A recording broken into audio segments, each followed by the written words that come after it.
Hello বন্ধুরা, আমি আপনাদের সকলকে স্বাগত জানাই আমার এই ছোট্ট ইউটিউব চ্যানেল ম্যাক প্রাইমে। আপনাদের সকলের সুস্থ ও সুন্দর জীবন কামনা করে আজ এই ভিডিওতে আলোচনা করব দক্ষ প্রজাপতিকে নিয়ে। আমি জানি না কোনা দক্ষ প্রজাপতির ব্যাপারে জানেন, কিন্তু এই ভিডিওতে আপনারা দক্ষ প্রজাপতির জীবনের সঙ্গে সম্পর্কিত এমন কিছু বিষয় নিয়ে কথা বলবো যা আপনারা হয়তো এখনো পর্যন্ত জানতেন না। ভিডিওটি শুরু করার আগে আপনাদের সকলের কাছে আমার বিনীত অনুরোধ, যদি ভিডিওটি ভালো লাগে তাহলে অবশ্যই চ্যানেলটি সাবস্ক্রাইব করবেন। দক্ষ প্রজাপতি। অন্যান্য প্রজাপতির মতো ব্রহ্মাও দক্ষ প্রজাপতিকে তার পুত্র হিসাবে তৈরি করেছিলেন। দক্ষ প্রজাপতির বিয়ে হয়েছিল স্বয়ম্ভুব মনুর কন্যা প্রসূতি ও বিরানীর সঙ্গে। দক্ষ ছিলেন রাজাদের দেবতা এবং ভগবান বিষ্ণুর এক প্রবল ভক্ত। শ্রীমদ্ ভাগবত মহাপুরাণ অনুসারে প্রথম জন্মের সময় দক্ষ ব্রহ্মার পুত্র এবং দ্বিতীয় জন্মের সময় বৈভাসতে মানবন্তরায় দক্ষ প্রজাপতি পুরাণীবারাহের পুত্র প্রচেতসে জন্মগ্রহণ করেছিলেন এবং তিনি মহারাজ বীরনের কন্যা আশচিনীকে বিয়ে করেছিলেন এবং ভগবান বিষ্ণুর অষ্টজনীয় রূপের পূজা করেছিলেন এবং 30,000 পুত্রের জন্ম দিয়েছিলেন, যা নারদজি উত্তরাধিকার থেকে বিচ্ছিন্ন করেছিলেন। এতে ক্ষিপ্ত হয়ে দক্ষ প্রজাপতি নারদকে 14টি ভবনে মাত্র 2 ঘন্টা থাকার অভিশাপ দেন। প্রজাপতি হলেন দক্ষ রাজাদের দেবতা। তাদের বাসস্থান হল ব্রহ্মলোক। সতী সহ তাদের 84 জন কন্যা এবং 30,000 পুত্র ছিল। ভগবান বুদ্ধ, যিনি বৌদ্ধ ধর্মের প্রতিষ্ঠাতা, তার মাসিও ছিলেন প্রজাপতি। বুদ্ধের জন্মের 7ম দিনে বুদ্ধের মা মারা যান। তারপর বুদ্ধকে বুদ্ধের মাসি মা প্রজাপতি গৌতমী লালন পালন করেন। যদি ভিডিওটি ভালো লাগে তাহলে অবশ্যই চ্যানেলটি সাবস্ক্রাইব করবেন। ব্রহ্মার পুত্র দক্ষ স্বয়ম্ভুব মনুর কন্যা প্রসূতির সঙ্গে বিবাহ বন্ধনে আবদ্ধ হন। দক্ষ প্রজাপতির দ্বিতীয় বিয়ে হয়েছিল বিরানীর সঙ্গে। দক্ষের বিরানীর 7টি কন্যা ছিল। দক্ষ রাজা হওয়ার পর ব্রহ্মা তাকে শিব ও শক্তির মধ্যে পুনর্মিলনের দায়িত্ব দেন। সেই সময় শিব ও শক্তি 2টি পৃথক সত্তা ছিল। অতএব ভগবান ব্রহ্মা দক্ষকে তপস্যা করে শক্তি মাতাকে ভগবানের পরম ব্যক্তিত্ব সন্তুষ্ট করতে এবং কন্যা রূপে পেতে বলেছিলেন। তপস্যার পর মাতা শক্তি দক্ষকে বলেন, আমি তোমার কন্যা হয়ে জন্ম নেব এবং শম্ভুর শ্যালক হব। যখন আপনার তপস্যার গুণ হ্রাস পাবে এবং আপনার দ্বারা আমি অসম্মানিত হব, তখন আমি আমার ভালোবাসার সাথে বিশ্বকে মুক্ত করে আমার আবাসস্থলে যাব। এভাবে সতীর রূপে শক্তির জন্ম হয়। প্রজাপতি দক্ষ কেন ভগবান শিবের প্রতিমভঙ্গ করেছিলেন সে সম্পর্কে 3টি মতামত রয়েছে। একটি বিশ্বাস অনুসারে শুরুতে ব্রহ্মার 5টি মাথা ছিল। ব্রহ্মা তার 3টি মাথা দিয়ে বেদ পাঠ করতেন এবং 2টি মাথা দিয়ে বেদের অপব্যবহার করতেন, যার কারণে ক্রুদ্ধ হয়ে শিব তাদের একটি মাথা কেটে ফেলেন। ব্রহ্মা ছিলেন দক্ষের পিতা, তাই দক্ষ রেগে যান এবং প্রতিশোধ নেওয়ার জন্য শিবের সঙ্গে কথা বলতে শুরু করেন। কিন্তু এই মতামত অন্যান্য খাঁটি রেফারেন্স দ্বারা বিপরীত হয়। শ্রীমদ্ ভাগবতমে স্পষ্টভাবে বলা হয়েছে যে ব্রহ্মার জন্মের সময় তার 4টি মাথা ছিল। যদি ভিডিওটি ভালো লাগে তাহলে অবশ্যই চ্যানেলটি সাবস্ক্রাইব করবেন। অন্য একটি মত অনুসারে যদিও শক্তি নিজে দক্ষকে ভবিষ্যদ্বাণীমূলকভাবে বলেছিলেন যে তিনি ভগবান শিবের স্ত্রী, তবুও দক্ষ শিবকে সতীর সঙ্গে সামঞ্জস্যপূর্ণ বলে মনে করতেন না। তাই তিনি সতীর জন্য একটি স্বয়ম্বরের আয়োজন করেছিলেন যখন তিনি বিবাহযোগ্য ছিলেন এবং শিবকে এতে আমন্ত্রণ জানাননি।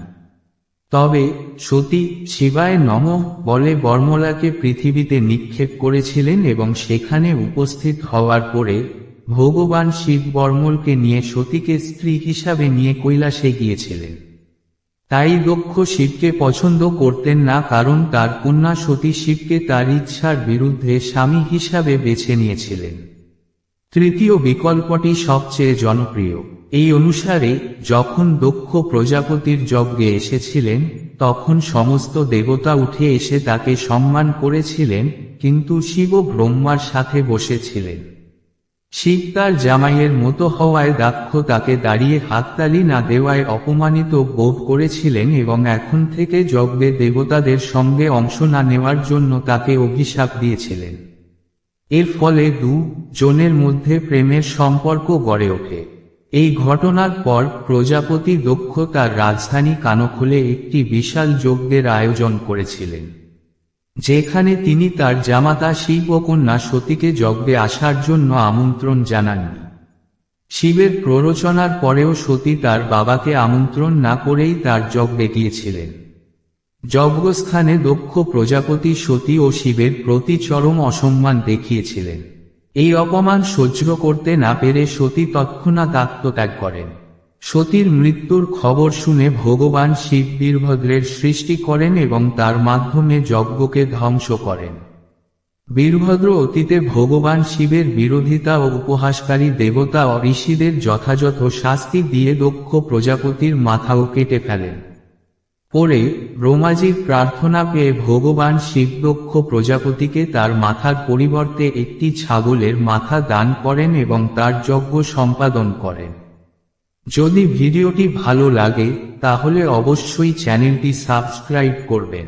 দক্ষ যজ্ঞ ধ্বংসের গল্পের বিকাশে স্পষ্টভাবে তিনটি পর্যায় রয়েছে। এই গল্পের প্রথম পর্বের রূপ রয়েছে মহাভারতের শান্তি পর্বে। গল্পের এই প্রাথমিক রূপটি এই সত্যকেও সমর্থন করে যে দক্ষের বলিদান কানখোলে হয়েছিল। কনখলে কোনো যজ্ঞের স্পষ্ট উল্লেখ নেই, তবে গঙ্গাদ্বারের ভূমিতে একটি যজ্ঞের উল্লেখ রয়েছে এবং কঙ্কাল গঙ্গাদ্বারের হরিদ্বার অধীনে আসে। এই গল্পে দক্ষের বলিদান ধ্বংস করা হয়, কিন্তু সতীদাহ খাওয়া হয় না। প্রকৃতপক্ষে সতী তার স্বামী ভগবান শঙ্করের সঙ্গে কৈলাসে থাকেন এবং তার বাবা দক্ষ তাকে যজ্ঞে অংশগ্রহণের জন্য আমন্ত্রণ না জানালে অত্যন্ত বিচলিত হন। তার অস্থিরতার কারণে শিব তার মুখ দিয়ে তারা বীরভদ্র তৈরি করে এবং সে গণের সাথে যায় এবং যজ্ঞটি ধ্বংস করে দেয়। তবে বীরভদ্র দাক্ষের মাথা কেটে ফেলেন না বা তাকে জ্বালিয়ে দেন না। স্বাভাবিকভাবেই ছাগলের মাথা সংযুক্ত করার প্রশ্নই ওঠে না। আসলে এই গল্পটি যজ্ঞ এর মাথা কেটে ফেলার কথা বলে যজ্ঞকে সম্পূর্ণভাবে ধ্বংস করে দেয়, যা পরবর্তী গল্পগুলিতে দক্ষ এর মাথা কাটার সঙ্গে যুক্ত করা হয়েছিল। এই গল্পে দক্ষ 1008টি নামের মাধ্যমে শিবের প্রশংসা করেন এবং ভগবান শিব সন্তুষ্ট হন এবং তাকে একটি বর দেন। এই গল্পের বিকাশের দ্বিতীয় পর্যায়ের রূপ হল শ্রীমদ্ ভাগবত মহাপুরাণ। শিব পুরাণে এর বর্ণনা রয়েছে। এতে সতী হঠাৎ যজ্ঞে যোগ দেয় আর রেগে গিয়ে সেও যোগের আগুনে পুড়ে যায়। স্বাভাবিকভাবেই যখন যোগাগ্নিতে সতীদাহ পোড়ানো হবে তখন তার মৃতদেহ কোথায় রক্ষা পাবে? তাই শিবের বিচরণ ইত্যাদির প্রশ্ন তার মৃতদেহের সঙ্গে উঠে আসে না। গল্পের এই পর্যায়ে এমন কোনো ইঙ্গিত নেই। এই গল্পে বীরভদ্রের উৎপত্তি শিবের জাত থেকে এবং সে দক্ষের মাথা কেটে পুড়িয়ে দেয়। ফলস্বরূপ তাকে ছাগলের মাথা যোগ করা হয়। গল্পের বিকাশের তৃতীয় পর্যায়ের রূপটি দেবীপুরাণের মহাভাগবত মতো উপপুরাণগুলিতে বর্ণনা করা হয়েছে। যদি ভিডিওটি ভালো লাগে তাহলে অবশ্যই চ্যানেলটি সাবস্ক্রাইব করবেন, যেখানে সতীদাহ পোড়ানো হয় এবং দক্ষের যজ্ঞ বীরভদ্র দ্বারা ধ্বংস করা হয়। এখানে শিবের তৃতীয় চোখ থেকে বীরভদ্রের জন্ম হয় এবং দক্ষের মাথাও কেটে ফেলা হয়। তারপর শিব প্রশংসায় খুশি হন এবং দক্ষ বেঁচে থাকেন এবং বীরভদ্র তাকে ছাগলের মাথা দেন। কিন্তু এখানে পুরাণকররা গল্পটিকে আরো এগিয়ে নিয়ে যায় এবং পরে ভগবান শিব আবার যজ্ঞশালাতেই সতীর দেহকে নিরাপদ ও উজ্জ্বল রূপে খুঁজে পান। তারপর শিব সেই মৃতদেহটি নিয়ে একজন অদ্ভুত ব্যক্তির মতো ঘুরে বেড়ান এবং ভগবান বিষ্ণু ধীরে ধীরে চক্র দ্বারা মৃতদেহটি কেটে ফেলেন। এইভাবে 51টি শক্তিপীঠ গঠিত হয় মৃতদেহের বিভিন্ন অংশ বিভিন্ন জায়গায় পড়ে যাওয়ার ফলে। স্পষ্টতই গল্পের এই তৃতীয় রূপে পৌঁছাতে নিশ্চয়ই শতাব্দী বা সহস্রাব্দ লেগেছে। এইভাবে যেখানেই সতীর দেহের অংশ এবং অলঙ্কারগুলি পড়েছিল, সেখানে শক্তিপীঠগুলি অস্তিত্ব লাভ করেছিল। বিভিন্ন শাস্ত্রে শক্তিপীঠের সংখ্যা বিভিন্নভাবে বর্ণনা করা হয়েছে। তন্ত্রচূড়ামণিতে শক্তিপীঠের সংখ্যা 52 বলে উল্লেখ করা হয়েছে। ভগবদ গীতায় 72টি শক্তিপীঠ এবং ভগবদ গীতায় 108টি শক্তিপীঠ রয়েছে। দেবীপুরে 51টি শক্তিপীঠ নিয়ে আলোচনা করা হয়েছে।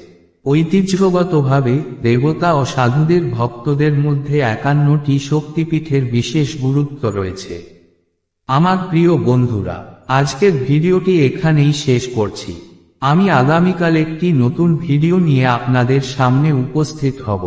যদি ভিডিওটি আপনাদের ভালো লাগে, তাহলে দয়া করে আমার ছোট চ্যানেলটি সাবস্ক্রাইব করবেন বলে আশা রাখি। ভিডিওটি যতটা সম্ভব লাইক এবং শেয়ার করুন। আপনার সুজীবন কামনা করে আজ আমি এখান থেকেই বিদায় নিচ্ছি।